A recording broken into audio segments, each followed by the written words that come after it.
Welcome to Game 7 of the World Championship match between Magnus Carlsen and Sergey Karjakin.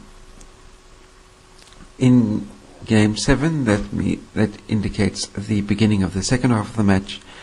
The order of color sequencing was reversed, so this is Sergey Karjakin's second game with the white pieces in a row, and Sergey will be having the white pieces on games 7, 9 and 11, with Magnus having the white pieces on games 8, 10 and 12. In other words, Magnus will have the white pieces in the last game of the match.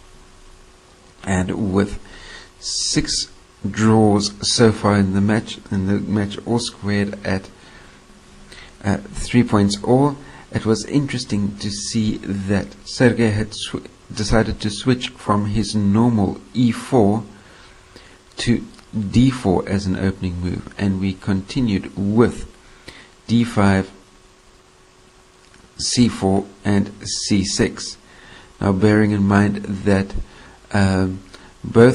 normally both Carlsen and Karjakin tend to favor your knight f6, c4, e6 response to a d4 opening.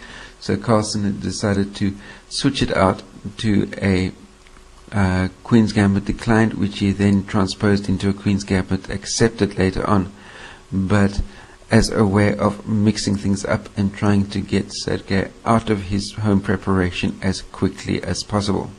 The game continued with knight c3, knight f6, e3, a6, bishop d3, d takes c4, there we go, transposing into the Queen's Gambit accepted, bishop takes c4, e6, knight f3, c5, castle short, b5, bishop e2, bishop b7, d takes on c5,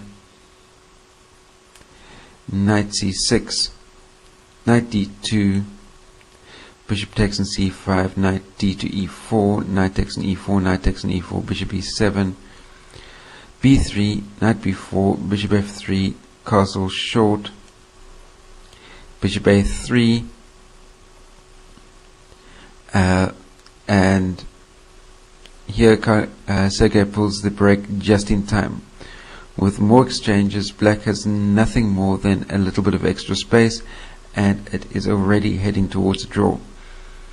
And the interesting factor that came out in the commentary that was happening during the course of the game, where some people were referring to this game as being boring and others saying no, that it's exciting, with a response coming back, well, if the game is so exciting, why does Magnus retreat backstage but after each and every single one of his moves and have a sleep on the couch?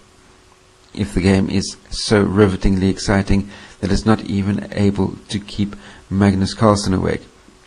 The game continuing with rook c8, and right now neither side has any advantage whatsoever, and it's heading distinctly towards a draw situation with a whole lot of exchanges about to happen.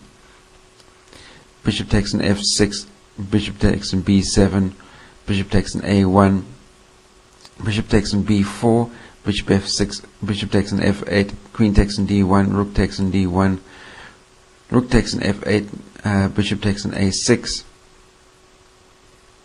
b4, rook c1, g6, rook c2, rook a8, bishop d3, rook d8, bishop e2, king f8, king f1, rook a8, bishop c4, rook c8, king e2, king e7, f4, h6, king f3, rook c7. And as you can see here, it's a rook and pawn endgame. Although white has the advantage of the additional a pawn, it's not going to be going anywhere whatsoever. You've got bishops of opposite color and rooks on the board as well. Everything is dead drawn and equal.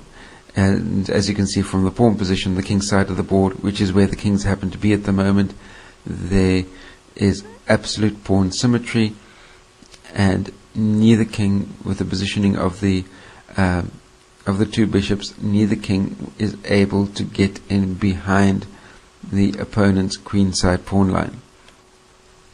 g4, g5, king e4, rook c8, and white cannot make any further progress, so a draw was agreed, and this brings us to the 7th draw in a row of this World Championship match, score at 3.5 points apiece, and that brings me also to the end of my report on Game 7 of the World Championship match played in New York City between Magnus Carlsen and Sergey Karjakin.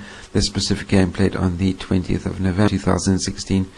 Be sure to like and share this video, post any comments, questions, criticisms that you may have in the comment section down below. Remember that if you're new to my channel, hit that subscribe button. And last but by no means least, stay carved up for the win. I'll see you next time. Cheers.